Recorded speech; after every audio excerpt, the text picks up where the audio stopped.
Boxing King Media. Ben Davison, ringside reaction. Ben, just tell me, how did you score that fight? I didn't sit there and score it. So it's hard to say.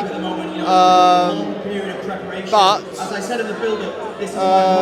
you know, it was a competitive fight, and sometimes when you have a competitive fight, but the same person's getting the edge, it can sometimes. Tell us your story of the fight and what you make of Josh Warrington. It can sometimes. It can look not competitive on the scorecards, but the scorecards were close, so it's often a case of what you prefer. But one thing I do want to say is. Yo sabía que el peleador sucio, pero creo que hoy me sorprendió de más.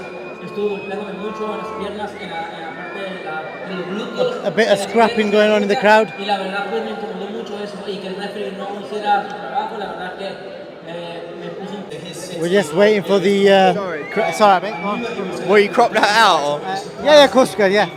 So yeah, one thing I do want to say is though that often we talk about never giving up, having loads of heart, and all the rest of it. Josh Warrington showed bundles of that. He literally had the mindset and the mentality of walking through fire. Very clear Lopez, very heavy-handed. Josh never gave up. Kept on, you know, trying to push the fight, giving it his absolute everything, and that really does stand for something. And that's why Josh is a true world champion. That's why he's got such a great fan base. A lot of people online are saying he lost like 8-4. Some say 9-3. Yeah, I can see it. But again, it's an opinionated sport, and like I say, sometimes it's what you prefer in a round. Are you gutted because a lot of the fans wanted Lee Wood, Josh Warrington, potential massive stadium seller? That fight can still happen. It might not be a unification now, but that fight is still a viable option. Like I said, Josh Warrington is a true world champion, fantastic fan base, you know,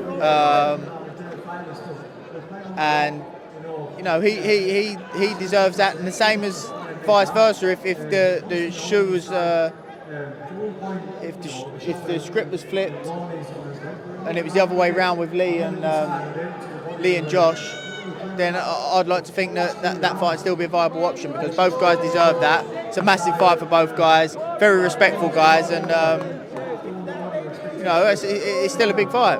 Quick word on the holding. The referee didn't take any points. It seemed to be a lot of holding from Lopez.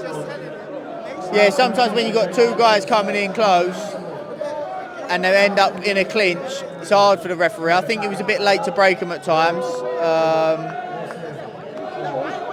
But look, it is what it is. Last question. Are we going to see Maurizio Lara versus Lee Wood January 28th? Not sure on the date. Obviously that was the fight that was planned. That's the fight that we still want to do.